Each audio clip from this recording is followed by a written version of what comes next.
എന്ന് പറഞ്ഞാൽ ഇലക്ട്രോലെസ് plating of നിക്കലാണ്. Nickel plating എങ്ങനെയാണ്, ഇലക്ട്രോലെസ് നിക്കൽ പ്ലേറ്റിംഗ് എങ്ങനെയാണ്? ഇവിടെയും ഫസ്റ്റ് സ്റ്റെപ്പ് എന്ന് പറഞ്ഞാൽ എന്തുവാണ്, ആക്ടിവേഷൻ ഓഫ് സർഫസ് അല്ലെങ്കിൽ പ്രീ ട്രീറ്റ്മെൻ്റ് ആണ്. അപ്പോൾ സർഫസിൻ്റെ ക്യാരക്ടർ അനുസരിച്ച് ആക്ടിവേഷൻ രീതിയും മാറുന്നു. അലുമിനിയം, അയൺ, കോപ്പർ, ബ്രാസ് പോലുള്ള സബ്സ്റ്റൻസ് ആണെങ്കിൽ അവിടെ ഡയറക്റ്റ് പ്ലേറ്റിംഗ് പോസിബിളാണ്. റെഡ്യൂസിങ് ഏജൻറ്റ് വെച്ച് ഡയറക്റ്റ് പ്ലേറ്റിംഗ് പോസിബിളാണ്. സമയം സ്റ്റെയിൻലെസ് സ്റ്റീലാണെങ്കിൽ അതിനെ ഫസ്റ്റ് ആസിഡ് ട്രീറ്റ്മെൻറ്റ് നടത്താം. അതായത് 1:1:4 എന്ത് ചെയ്യണം, ഡിപ്പ് ചെയ്തിട്ടാണ് സ്റ്റെയിൻലെസ് സ്റ്റീലിനെ യൂസ് ചെയ്യുന്നത്. മഗ്നീഷ്യം അലോയ്സ് ആണെന്നുണ്ടെങ്കിൽ അതിനെ എന്ത് ചെയ്യണം, സിങ്കിൻ്റെ അല്ലെങ്കിൽ കോപ്പറിൻ്റെ ഒരു ലെയർ, അതായത് ഇലക്ട്രോ പ്ലേറ്റിംഗ് ആദ്യം നടത്തുക. അതിന് ശേഷമാണ് എന്ത്, ഇലക്ട്രോലെസ് പ്ലേറ്റിംഗ് നടത്തേണ്ടത്. നോൺ മെറ്റൽസ് ആയ പ്ലാസ്റ്റിക്, ഗ്ലാസ്, ക്വാർട്സ് പോലുള്ള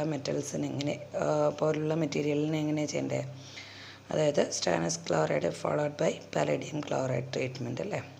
സ്റ്റാനസ് ക്ലോറൈഡ് ഡിപ്പ് ചെയ്യുക, അതിനുശേഷം പലഡിയം ക്ലോറൈഡ് ഡിപ്പ് ചെയ്യുമ്പോൾ പലേഡിയത്തിൻ്റെ ഒരു ലെയർ ഉണ്ടാകുന്നു.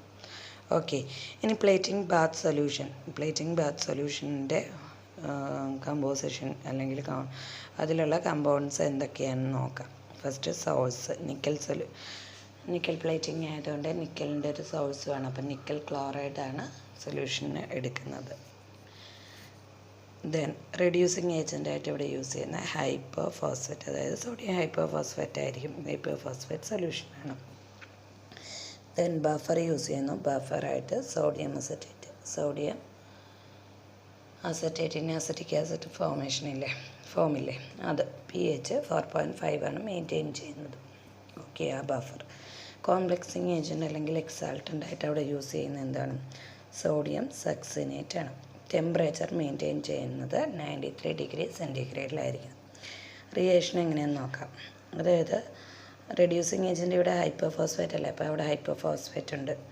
സൊല്യൂഷനിലുള്ള വാട്ടറുമായിട്ട് റിയാക്ട് ചെയ്ത് ഇലക്ട്രോൺ റിലീസ് ചെയ്യുന്നു. ഹൈപ്പോഫോസ്ഫേറ്റ് ഇലക്ട്രോൺ റിലീസ് ചെയ്യുന്നു. അതുകൊണ്ടാണ് അത് എന്താകുന്നത്, റെഡ്യൂസിങ് ഏജൻ്റ് ആകുന്നത് അല്ലേ. സ്വയം ഓക്സിഡേഷൻ നടന്ന റിഡക്ഷനെ പ്രോത്സാഹിപ്പിക്കുന്ന, റിഡക്ഷനെ ആക്ടിവേറ്റ് ചെയ്യുന്നത് കൊണ്ടാണ് അത്തരം സൊല്യൂഷനെ എന്ത് പറയുന്നത്, റെഡ്യൂസിങ് ഏജൻ്റ് എന്ന് പറയുന്നത്.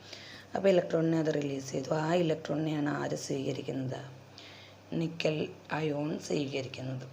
റെഡ്യൂസിങ് ഏജൻറ്റുമായിട്ട് നിക്കൽ സൊല്യൂഷനിലെ നിക്കൽ അയോണ് റിയാക്ട് ചെയ്തിട്ട് നിക്കൽ മെറ്റലാകുന്നു. ഈ നിക്കൽ മെറ്റലാണ് ഏത് മെറ്റീരിയലിലാണോ ആഡ് ചെയ്യേണ്ടത് ആ മെറ്റീരിയൽ വന്ന് എന്ത് ചെയ്യുന്നത്, ആഡ് ചെയ്യപ്പെടുന്നത്. ഏത് കറ്റാലിക് സർഫസിലാണോ ആഡ് ചെയ്യേണ്ടത് അവിടെ വന്ന് നിക്കലായിട്ട് കോട്ട് ചെയ്യപ്പെടുന്നു. കണ്ടോ, ഇതാണ് റിയാക്ഷൻ, ഓവറോൾ റിയാക്ഷൻ എന്ന് പറയുന്നത്. ഇനി ഇവിടുത്തെ ഫേവറബിൾ കണ്ടീഷൻ എന്ന് പറയുന്നത് എന്താണ്, സൊല്യൂഷൻ നോക്കുക. H+ കോൺസെൻട്രേഷൻ വേരി ചെയ്യുന്നുണ്ട് അല്ലേ സൊല്യൂഷനിൽ. H+ൻ്റെ കോൺസെൻട്രേഷൻ വേരി ചെയ്യുക എന്ന് പറഞ്ഞാൽ അതിൻ്റെ pH എന്താ, വേരി ചെയ്യുക. പക്ഷെ നമുക്ക് pH വേരി ചെയ്താൽ റിയാക്ഷൻ റേറ്റ് എന്ത് ചെയ്യും, വേരി ചെയ്യാനുള്ള സാധ്യതയുണ്ട്. അപ്പം pH മെയിൻറ്റെയിൻ ചെയ്യാൻ വേണ്ടിയാണ് നമ്മൾ ആദ്യമേ തന്നെ എന്ത് ആഡ് ചെയ്യുന്നത്, ബഫർ ആഡ് ചെയ്യുന്നത്. അതുപോലെ തന്നെ ഇവിടെ നോക്കുക, ടെമ്പറേച്ചറിൻ്റെ കേസ് സാമ്പിൾ പറഞ്ഞു. ടെമ്പറേച്ചർ എത്രയാകണം, 93 ഡിഗ്രി ആണെന്ന് പറഞ്ഞു ഒപ്റ്റിമം ടെമ്പറേച്ചറിന്. അപ്പോൾ 70 ഡിഗ്രി വരെ റിയാക്ഷൻ നടക്കുന്നില്ല. 70 ഡിഗ്രിക്ക് ശേഷമാണ് റിയാക്ഷൻ നടക്കാൻ തുടങ്ങി. എന്നാൽ 93 ഡിഗ്രി കഴിഞ്ഞാൽ എന്ത് പറ്റുന്നു, ഫർദർ ഇൻക്രീസ്. അതിനുശേഷം ടെമ്പറേച്ചർ ഇൻക്രീസ് ചെയ്ത് പോയാൽ അവിടെ എന്ത് സംഭവിക്കുന്നു, പ്ലേറ്റിംഗ് ബാത്ത് സൊല്യൂഷൻ്റെ ആ ഒരു റേഷ്യോ അല്ലെങ്കിൽ അവിടെ ഡീകമ്പോസിഷൻ നടക്കാനുള്ള സാധ്യതയുണ്ട്. അപ്പോൾ അതുകൊണ്ട് ടെമ്പറേച്ചറും അതിൻ്റെ pH മെയിൻറ്റെയിൻ ചെയ്യുക എന്നുള്ളത് ഫേവറബിൾ കണ്ടീഷൻസ് ആണ്.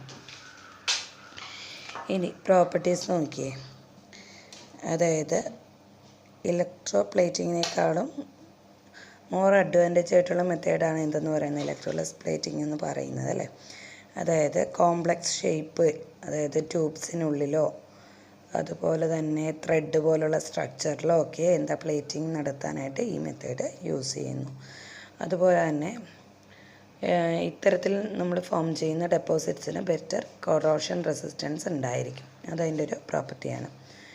പിന്നെന്താണ്, twice hard as conventional deposit, അതായത് നോർമൽ പ്ലേറ്റിംഗ്, അതായത് ഇലക്ട്രോ പ്ലേറ്റിംഗ് നടത്തുന്നതിനേക്കാളും ട്വൈസ് ഹാർഡായിരിക്കും എന്തെന്ന് പറയുന്നത് ഇലക്ട്രോലെസ് പ്ലേറ്റിങ്ങിലൂടെ കിട്ടുന്ന കോട്ടിംഗ് എന്ന് പറയുന്നത്. ഇനി ആപ്ലിക്കേഷൻ നോക്കാം. അതായത് ഇലക്ട്രോണിക് ആപ്ലിക്കേഷനെ ഫോം ചെയ്യാൻ, അതായത് അലുമിനിയം ഒക്കെ എടുത്തിട്ട് അലുമിനിയത്തിൻ്റെ പുറത്ത് നിക്കൽ പ്ലേറ്റിംഗ് നടത്തിയാൽ അങ്ങനെ കിട്ടുന്ന ആ ഒരു കോമ്പൗണ്ടിൻ്റെ എന്താണ് സോൾഡറബിലിറ്റി എന്ന് പറയുന്നത് ഇൻക്രീസ് ചെയ്യാൻ പറ്റും. അലുമിനിയത്തിൻ്റെ സോൾഡറബിലിറ്റി എന്ത് യൂസ് ചെയ്ത് നിക്കൽ പ്ലേറ്റിങ്ങിലൂടെ ഇൻക്രീസ് ചെയ്യാൻ പറ്റും. അതുപോലെ ABS അക്രിലോനൈട്രിൽ ബ്യൂട്ടഡൈൻ സ്റ്റൈറീൻ എന്ന് പറയുന്ന ഒരു പ്ലാസ്റ്റിക്കാണ് ABS എന്ന് പറയുന്നത്. അതിനെ എന്ത് ചെയ്യുക, ഇതുപോലെ നിക്കൽ പ്ലേറ്റിങ്ങിന് ശേഷം ഡെക്കറേറ്റീവ് ആപ്ലിക്കേഷന് യൂസ് ചെയ്യാൻ പറ്റും. അതുപോലെ അവിടെയും എന്താണ്, അതായത് ഡെക്കറേറ്റീവ് ആപ്ലിക്കേഷൻ യൂസ് ചെയ്യുന്നതുകൊണ്ട് തന്നെ പെർഫ്യൂം ബോട്ടിൽസിൻ്റെ ഒക്കെ കവറിങ് ആയിട്ടും കോസ്റ്റ്യൂം ജ്വല്ലറി ആയിട്ടൊക്കെ ഇത് യൂസ് ചെയ്യുന്നു. ഈ മെറ്റീരിയൽ യൂസ് ചെയ്യാറുണ്ട്. പിന്നെ plastic cabinets coated with copper, nickel etcetera by electroless plating are used in digital and electronic instruments for electromagnetic interference shielding. Electromagnetic interference shielding ആയിട്ട് copper nickel പ്ലേറ്റിങ്ങിന് ശേഷം plastic ക്യാബിനറ്റ്സിനെയൊക്കെ നമ്മൾ യൂസ് ചെയ്യും. അപ്പോൾ ഇതെല്ലാം അതിൻ്റെ എന്താണ് ആപ്ലിക്കേഷൻസ് ആയിട്ട് നമുക്ക് പറയാം. ഇലക്ട്രോലൈസ് നിക്കൽ പ്ലേറ്റിങ്ങിൻ്റെ ആപ്ലിക്കേഷൻസാണ്. ഓക്കെ, അപ്പോൾ ഇലക്ട്രോലൈസ് നിക്കൽ പ്ലേറ്റിംഗ് എന്താണ്, അതിൻ്റെ ബാത്ത് സൊല്യൂഷനാണ് നമ്മൾ മെയിൻലി നോക്കേണ്ടത്. ബാക്കിയൊക്കെ കോമൺ ആയിരിക്കും. ബാത്ത് സൊല്യൂഷൻ്റെ കോമ്പോസിഷനും അവിടെ നടക്കുന്ന റിയാക്ഷനും അവിടുത്തെ ഫേവറബിൾ കണ്ടീഷനും, ഇത്രയും കാര്യങ്ങളും ബാക്കിയുള്ളതൊക്കെ കോമൺ ആയിട്ട് വരുന്നതാണ്. അപ്പോൾ ഇത്രയും കാര്യങ്ങൾ ശ്രദ്ധിക്കുക. Okay, thank you.